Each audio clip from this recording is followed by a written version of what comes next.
Hong Kong, tear gas no longer chokes Hong Kong's skyscrapers, while protesters' tents in downtown Beirut have been dismantled. In Delhi, the odd plastic fork and tattered blanket are all that remain of the sit-in that once throttled one of the city's busiest highways. Around the globe, the coronavirus pandemic has stilled the anti-establishment protests that erupted last year, bringing months of marches, rallies and riots to a sudden halt. Now, like everything else in the world, the protests face the unanswerable question of what happens next. How long the pandemic lasts, and how governments and activists respond, will dictate whether the interruption represents a fleeting pause, a moment of metamorphosis, or an unceremonious end for some of the most widespread mass mobilizations in recent history. The challenges are apparent. Millions of protesters are hunkered down at home, hemmed in by sweeping quarantines and fears for their own health. The daily burden of acquiring face masks or food overshadows debates about corruption and abuse of power. Almost every government has restricted mass gatherings, ostensibly protecting public health but potentially also constraining future mobilization. Some have used the outbreak to consolidate power or arrest opponents. But the pandemic's economic toll, as well as the crises of trust it has inspired in many governments, could fuel fresh outrage. Already, people from Washington state to Peru to Paris have defied lockdown measures they say threaten their jobs, housing and food supplies. Protesters have also found new ways to express their discontent. Chilean activists have projected images of crowds onto empty streets. In Hong Kong, a union of medical workers, born out of the pro-democracy protests, went on strike to criticize the government's outbreak response. Worldwide, people have organized online workshops, banged pots and pans and organized socially distanced rallies. It is a rest time, but it's definitely not the end of the movement, said Isaac Cheng, a student leader of Demosisto, a prominent Hong Kong pro-democracy group. The Hong Kong protests were among the first to feel the chilling effects of the virus. The protests began in June, to oppose a bill that would have allowed extraditions from Hong Kong to mainland China. They soon spiraled into some of the largest in Hong Kong's history, with millions marching to denounce police brutality and Beijing's growing influence over the city. But in January, as news spread of a mysterious virus in China, many grew leery of crowds. The freeze became official in March, when officials banned public gatherings of more than 4 people. Since then, police have arrested attendees of sporadic protests. What can we do, said Max Chung, an activist who was arrested last July after organizing a protest of hundreds of thousands of people. When the time is right, of course I will organize another protest. But it is impossible right now. A combination of top-down mandates and grassroots hesitation has paralyzed protests elsewhere. In Algeria, twice-weekly street protests that roiled the country for more than a year dried up in March, as protesters agreed to focus on fighting the virus, a decision solidified by the country's new ban on public demonstrations. As awareness of the virus spread in Beirut, protesters at first donned masks to chant against corruption and religious sectarianism.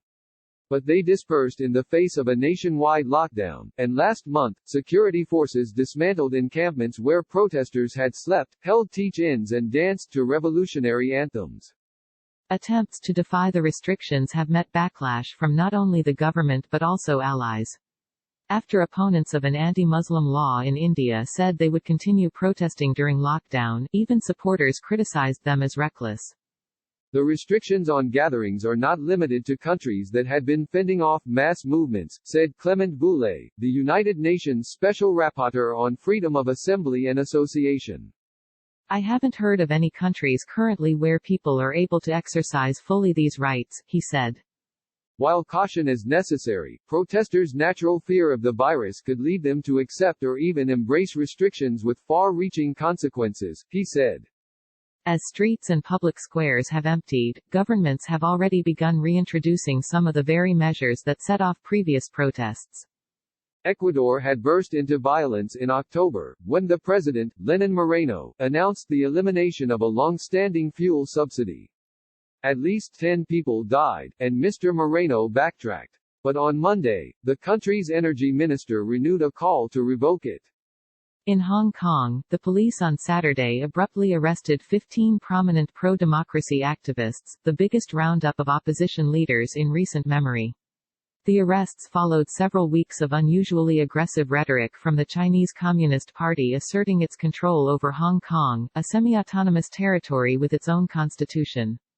Some Hong Kongers have been particularly concerned by renewed calls from Beijing for the city to enact anti-treason and subversion laws. A previous push to do so in 2003 failed after mass protests. This is the government's plan, to make people afraid, and when the time comes that the movement should be reigniting, there will be less and less people coming out, said Mr. Cheng, the student activist. Samia Khan, an activist in India, said she had already seen fractures in the broad coalitions that supported protests there. Hundreds of thousands of Indians, of all religions, had rallied against a law that blatantly discriminated against Muslims. But during the outbreak, tensions between Muslims and Hindus have risen, stoked by Prime Minister Narendra Modi's government. Officials have blamed an outbreak at a Delhi mosque for spreading the coronavirus in the country, and some have suggested that Muslims intentionally transmitted the virus. This government is lucky, said Ms. Khan, who helped organize a sit-in that blocked a main Delhi highway. It has shut down the biggest challenge it faced since it was elected, by using the excuse of a pandemic. But aggressive government restrictions bring their own risks, namely, giving new life to existing grievances and creating new ones. Already, thousands of people around the world have defied lockdown orders to protest their government's responses.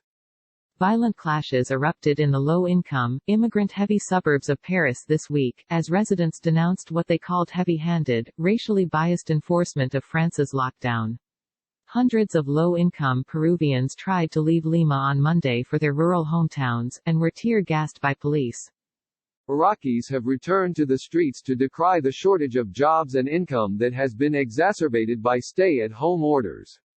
Some working-class protesters whose wages have disappeared returned to crowd the streets over the last week in one Lebanese city, while protesters demonstrated in their cars and on foot in multiple cities across the country. Across the United States, conservative activists, encouraged by President Trump, have rallied against lockdown orders, despite pleas from public health experts and medical workers.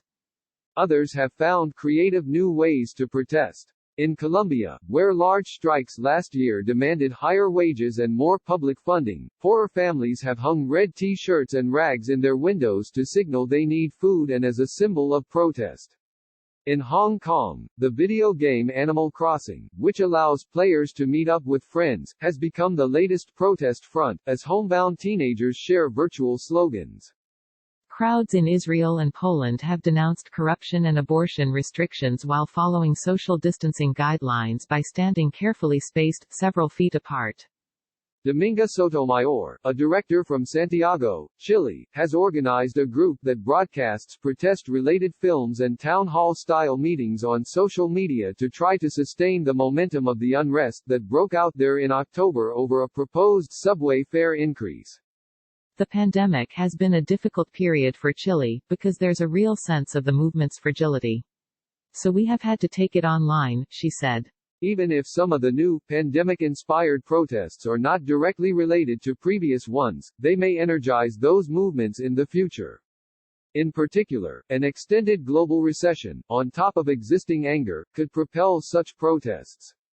China has offered a preview of the economic discontent the pandemic may breed after lockdowns lift, though the central government quickly stifles any unrest. Social media reports have shown workers demanding rent reductions and other relief. Governance failure on top of an economic crisis, my goodness, said Thomas Carruthers, a democracy expert who oversees a global protest tracker at the Carnegie Endowment for International Peace, a Washington think tank. If you're a power holder, tough times are coming. In Hong Kong, the wariness about crowds that pervaded the city has started to fade, as new infections have hovered in the single digits for more than a week. Preparations for new protests are already underway. A group that organized many of last year's rallies in Hong Kong said on Sunday that it was seeking police permission to hold a July 1 march. Ventus Lau, another march organizer, said protesters were using the unexpected reprieve to recharge and strategize. Weeks of being cooped up at home, he added, had also left many eager for action. In Hong Kong, I feel more people are already trying to get out of their homes than before, he said. Vivian Wong reported from Hong Kong, Maria Abi Habib from Los Angeles, and Vivian Yi from Beirut, Lebanon. Reporting was contributed by Wada Saad in Beirut, Samir Yasser in Delhi, John Bartlett in Santiago, Chile, Julie Turkowitz in Bogotá, Colombia, José Maria León Cabrera in Quito, Ecuador, Maria Silvia Trigo in Tarija, Bolivia, Declan Walsh in Cairo, Egypt, and Alyssa Rubin in Baghdad, Iraq.